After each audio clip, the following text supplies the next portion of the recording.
ரமண மகரிஷியுடன் உரையாடல்கள். உரையாடல் 54. ஒரு வயதான பண்டிதருக்கு கணபதி முனி அத்வைதத்தின் மேல் அளித்த விளக்க உரையை பற்றி சில சந்தேகங்கள் எழுந்தன.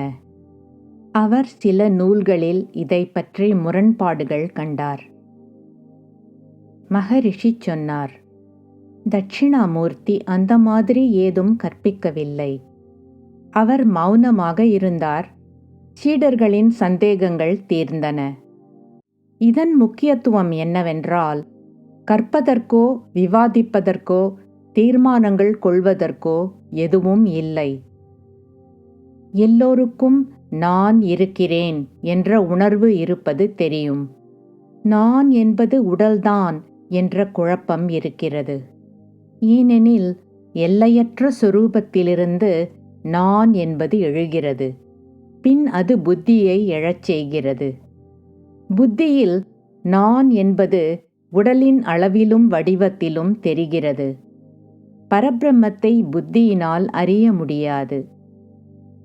புத்தியானது நான் நான் என்பதன் ஆதரவில் உள்ளது. நான் நான் என்பது பரபிரம்மத்தின் ஆதரவில் உள்ளது. இத்தகைய புத்தியானது நான் என்பதை கடந்து பரபிரம்மத்தை எப்படி கண்டுபிடித்து கொள்ள முடியும்? அது முடியாத விஷயமாகும். நான் உடல்தான் என்ற கருத்திலிருந்து மீண்டு கொள்ளுங்கள், அவ்வளவுதான். யாருக்கு எண்ணங்கள் எழுகின்றன என்று கண்டுபிடியுங்கள். தற்போதைய நான் என்பது மறைந்துவிட்டால் கண்டுபிடிப்பு முடிவடைகிறது. மிஞ்சி இருப்பது தூய ஆன்மாதான். ஆழ்ந்த தூக்கத்தையும் விழிப்பு நிலையையும் ஒப்பிட்டுப் பாருங்கள். விழிப்பு நிலையில்தான் பரவலான பல பொருட்களும் உடலும் காணப்படுகின்றன. ஆழ்ந்த தூக்கத்தில் ஆன்மாவானது உடல், உலகம் இவற்றின் தோற்றங்கள் இல்லாமல் விளங்குகிறது. அங்கு பேரானந்தம் ஆழ்கிறது. நான் பரபிரம்மம் என்ற மறைநூலின் வாக்கியம் அந்த நிலையை குறிப்பிடுகிறதே தவிர மனப்பாங்கை அல்ல. ஒரு மந்திரத்தை ஜபிப்பதால் மட்டும் ஒருவர் பரபிரம்மமாக ஆகிவிட முடியாது. அதன் பொருள் என்னவென்றால், பரபிரம்மம் வேறெங்கும் இல்லை, அது உங்களது சுயசுரூப ஆன்மாவேதான் என்பதாகும். அந்த ஆன்மாவை கண்டுபிடியுங்கள், பரபிரம்மம் கண்டுபிடிக்கப்படுகிறது. பரபிரம்மம் வேறெங்கோ வெகு தூரத்தில் இருப்பதாக எண்ணிக்கொண்டு அதை அடைய முயற்சி செய்யாதீர்கள். இந்த சமயத்தில் பண்டிதர் சொன்னார், எண்ணங்கள் பிடிவாதமாக விடாப்பிடியாக இருப்பதால் நான் என்பதை அடைய முடியவில்லை. மகரிஷி சொன்னார், பிரம்மாகார விருத்தி, பரபிரம்மத்தை மட்டுமே நினைத்து சிந்திப்பது மனதை மற்ற எண்ணங்களிலிருந்து திருப்ப உதவுகிறது. ஒன்று இத்தகைய பயிற்சி தேவை, அல்லது ஞானியர்களுடன் ஆன்மீக தொடர்பு வைத்துக்கொள்ள வேண்டும். ஞானியானவர் ஏற்கனவே மனதை வென்று அமைதியில் ஆழ்ந்து விளங்குகிறார். ஞானியின் அருகாமை அல்லது மனத்தொடர்பு மற்றவர்களில் இந்த நிலையை கொண்டு வர உதவி செய்கிறது. இல்லையெனில் ஒரு ஞானியின் சம்பந்தத்தை நாடுவதில் அர்த்தமே இல்லை. நான் உடல்தான் என்பது வரையறையுள்ள குறைபாடாகும். அதுதான் எல்லா கொடிய செயல்களுக்கும் ஆசைகளுக்கும் அடிப்படையாகும். நான் பரபிரம்மம் என்பது குறைபாட்டை கடந்து போவதாகும். அது கருணை, தர்மம், அன்பு போன்ற தெய்வீக குணங்களை குறிப்பிடுகிறது.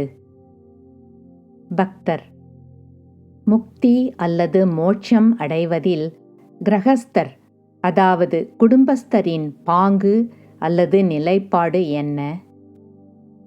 மகரிஷி, நீங்கள் ஒரு குடும்பஸ்தர் என்று ஏன் நினைக்கிறீர்கள்? நீங்கள் ஒரு சந்நியாசியாகி போனால் இதேபோல் நீங்கள் ஒரு சந்நியாசி என்ற எண்ணம் உங்களை பலமாக அச்சுறுத்திக் கொண்டிருக்கும். நீங்கள் குடும்பத்துடன் தொடர்ந்து இருந்தாலும் அல்லது அதை விட்டுவிட்டு காட்டுக்கு போனாலும் உங்கள் மனம் உங்களை வலிமையாக தொந்தரவு செய்கிறது.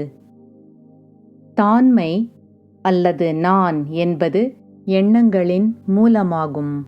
அது உடலையும் உலகத்தையும் உண்டாக்கி உங்களை ஒரு குடும்பஸ்தர் என்று நினைத்து கொள்ள வைக்கிறது. நீங்கள் உலகத்தை துறந்தால் தான்மையானது குடும்பஸ்தர் என்ற எண்ணத்தை சந்நியாசி என்றும் குடும்பத்தின் சூழ்நிலைகளை காட்டின் சூழ்நிலைகளாகவும் மாற்றிவிடும். அவ்வளவுதான். ஆனால் மனதின் தடங்கல்கள் எப்போதும் உள்ளன. மேலும் அவை புது சூழ்நிலைகளில் இன்னும் அதிகரிக்கவும் செய்கின்றன. சூழ்நிலைகளை மாற்றுவதால் ஒரு பயனும் இல்லை. தடங்கல் மனதில் உள்ளது. வீட்டிலிருந்தாலும் காட்டிலிருந்தாலும் மனதிலிருந்து மீள வேண்டும். அதை காட்டில் செய்ய முடிந்தால் வீட்டில் ஏன் செய்ய முடியாது?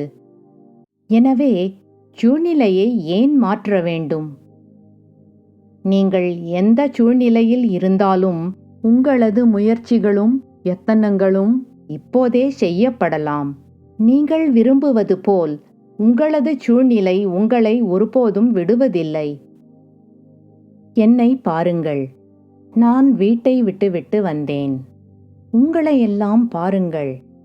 நீங்கள் வீட்டின் சூழ்நிலையை விட்டுவிட்டு இங்கு வந்திருக்கிறீர்கள். இங்கு நீங்கள் என்ன காண்கிறீர்கள்?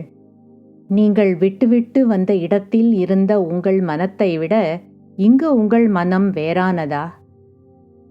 ஒருவர் பல வருடங்களுக்கு தொடர்ந்து நிர்விகல்ப சமாதியில், அதாவது ஆன்மாவில் மூழ்கி இருந்தாலும் அவர் அந்த நிலையிலிருந்து வெளியில் வரும்போது அவர் முன்பு எந்த சூழ்நிலையில் இருந்தாரோ அதே சூழ்நிலையில்தான் தம்மை காண்பார்.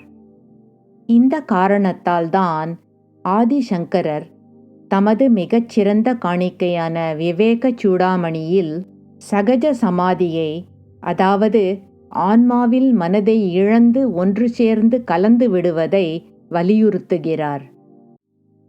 ஒருவர் தமது சுயமான இயல்பான சமாதியில், அதாவது தமது மாசற்ற தூய்மையான நிலையில் இருக்க வேண்டும். சிறிது நேரம் கழித்து மகரிஷி சொன்னார், மூச்சுக் கட்டுப்பாடு உள்முகமாகவும் இருக்கலாம், வெளிப்புறமாகவும் இருக்கலாம். உள்முக பிராணாயாமம் அல்லது மூச்சுக் கட்டுப்பாடு என்பது பின்வருமாறு: நான் உடல் என்னும் கருத்து இல்லை என்பது வெளிவிடும் மூச்சாகும். நான் யார் என்பது உள்ளிழுக்கும் மூச்சாகும். நான் அந்த ஆன்மாவேதான் என்பது மூச்சை உள்ளடக்கி வைத்துக் கொள்வதாகும். இவ்வாறு செய்வதால் மூச்சு தானாகவே கட்டுப்படுகிறது. வெளிப்புற பிராணாயாமம் அல்லது மூச்சுக் கட்டுப்பாடு என்பது பின்வருமாறு: இந்த பிராணாயாமம் மனதில் வலிமை இல்லாதவர்களுக்காகும். அவர்களுக்கு இதைவிட நிச்சயமான வழிமுறை வேறில்லை. அல்லது இன்னொரு நிச்சயமான வழிமுறை ஒரு சாது, அதாவது ஞானியுடன் ஆன்மீக தொடர்பு கொள்வதாகும். விவேகமுள்ள ஒருவர் ஒரு ஞானியுடன் மனத்தொடர்பு வைத்துக் கொள்வதை விரும்பாவிட்டால் அவர் வெளிப்புற பிராணாயாமத்தை செய்யலாம்.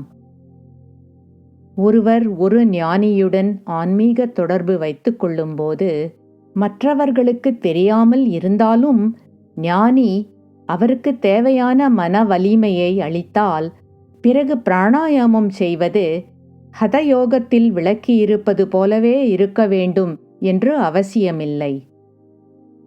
ஒருவர் ஜபத்திலோ தியானத்திலோ பக்தியிலோ ஈடுபட்டு இருக்கும்போது மனதை கட்டுப்படுத்த சிறிதளவே மூச்சு கட்டுப்பாடு போதுமானது. மூச்சு என்பது குதிரை, மனம் என்பது சவாரி செய்பவர். பிராணாயாமம் என்பது குதிரையை கட்டுப்படுத்தும் வழிமுறையாகும்.